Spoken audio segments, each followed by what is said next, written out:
Hey, shalom, shalom. What it do, y'all? It's your brother Zamar with Dear Damn Crown Thinking, back again with another video. Today I'm gonna be talking about why you shouldn't always avoid conflict. All right, because that's an issue that is very prevalent. I believe a lot of people struggle with that, and some people may be a little bit more head on with issues, but in most cases, you're gonna see people trying to not run away from problems or confrontations or issues, but a lot of times you try your best to avoid it because your first nature is you try to do the right thing. And sometimes the right thing can be blanketed as let me avoid the conflict instead of addressing it, right? But, first of all, I want to talk about something. A lot of times we are taught to be peacemakers, but a lot of times we don't understand even what peace is.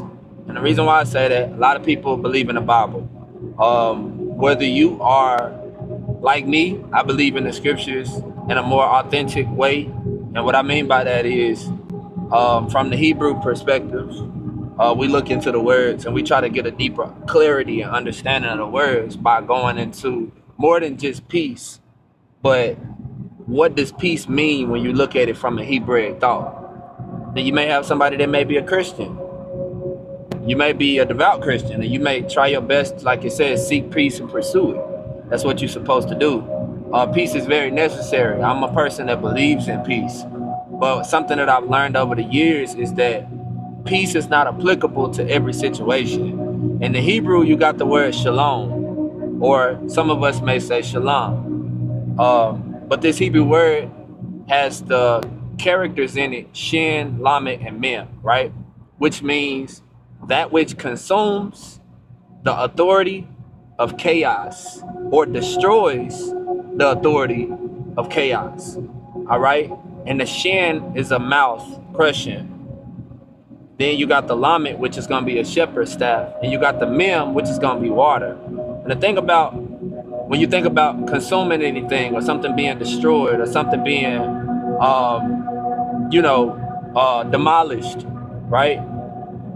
That thing is going to be eliminated. It's going to be moved out of the way, right? Or it can be something that can be brought in and brought into subjection to the person. If you're eating something, it's being brought into subjection while you consume it to where your body can handle it. You can't take it in its fullness. A lot of times when we have problems, them problems seem so big, but shalom come in, and the first characteristic in that word shalom is the shin. So it's making it where your body can process the issue. So number one, a lot of times when you're seeking peace, you really got to slow down, right? Then you got the lamed, which is the shepherd's staff. A shepherd's staff is used to guide the direction of the sheep. So now you're guiding the issue. Instead of the issue guiding you, you come in with the authority of the leader, as the leader or the person in the situation that is now taking control of what direction I'm gonna let this go, not what direction is gonna let me go. Then you got the mem, right? The mem is the water. It's symbolism of water. It's a pictographic view of water in the ancient Hebrew breakdown. But a lot of times I try to tell people, when I think of the Hebrew characters, for me personally, when I look at the mem, I don't just see chaos. I don't just see nation. The things you look on Google and find. What would our ancestors had thought when they looked at a literal body of water? What do you think when you look at water? Well, first thing I think of, things like a hurricane. When a hurricane happens, water can be almost one of the most powerful elements that there is, because water can consume fire. Fire is not eternal in this realm. Water can sit for a longer time period than fire. All right, air is pretty strong. Air can keep all these things, give them the ability to be. But all I'm saying is, water is one of the most powerful elements that there is, and you can't overtake water. Water is one of the most unsought out things in this earth. They can't even get to the bottom of the sea. Nobody can go into the depth of the heavens, and the heavens is made of water when you really look into the depth of it, right? So imagine you got issues in front of you and you've consumed that issue, and now you direct where this issue is going to even allow you to be. And then by you consuming it and you destroying it, and then you also directing what way is going to lead your life, you also now has brought into subjection the chaos or the powerful thing that once used to overtake you. This is the same way we gotta think when it come down to peace, because that's what peace is. It's shalom, right? It's shalom, right? It should not be where you think when a problem or an issue comes up that you have to always dodge it and you take the beat down of the situation and you just allow the situation to do what it wants to do to you. That's not what peace is supposed to be, right? So number one, I want to point out something, right? And what I want to point out is when you avoid conflict, number one, these are some things that you're going to see with yourself. You're going to start trying to accommodate the person that is bringing the issue to you. You're going to start trying to accommodate them. You're going to know they wrong. You're going to know they doing you wrong. But because you're trying to avoid conflict so much, you're going to start looking for ways to fix what they're doing wrong. And I was just talking to a close friend of mine about this. Why is it that when you're walking down the aisle and somebody is walking in your space, you are the first one to say, excuse me, and they're in your way? Why is it that somebody stepped on your shoe and they was moving fast and you was already walking in the path and they didn't pay attention to you, but you end up being the one saying sorry? That right there, you don't want to get caught in that trap. Especially as a young man, you building yourself. Especially as a young woman, you building yourself. Because this is the truth. Young men, you will end up getting in a relationship, or you will end up having friends around you, and they're going to recognize that pattern. And the way you allow people to do you is the way that they're going to treat you. And then you're going to find yourself in a position mentally where you start to feel like, man, why did I allow this to happen? Why do people always treat me like this? Why don't I treat other people like this? You're going to start finding yourself more frustrated. You're going to start finding yourself feeling like you're not yourself. And in truth, in fact, you're not going to be yourself, because in depth, you're not going to be happy as a person, because you've been accommodating people so much.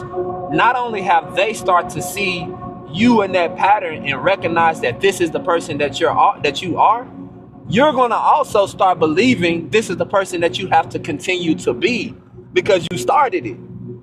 Now, so I had a video that I put out, and I put the balance of peace. And again, I love peace, and that's the reason why I'm talking about it, because this is the problem that I've had to deal with throughout my life. People with big hearts, people that tend to be more empathetic in nature, and you have a lot more introverted characteristics. I have extroverted aspects about me where I can deal with people in group settings, but after a while, I'll be wanting to chill, be by myself. But the main thing that I'm getting at is when you have those characteristics of being more empathetic, you have more of you try to consider people so strongly that you almost stop considering yourself.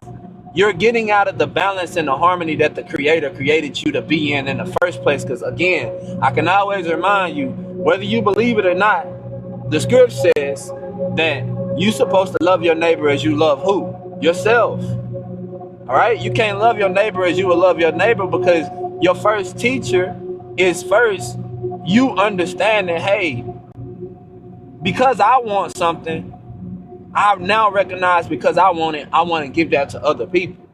You're allowed, like I say, 9 times out of 10, when people feel better about themselves, they show other people how to feel better about themselves. You understand? People don't emphasize that enough. I hear a lot of people that talk about being selfish, but think about a word like self-esteem. That means you esteem yourself. All right? Think about something like confidence.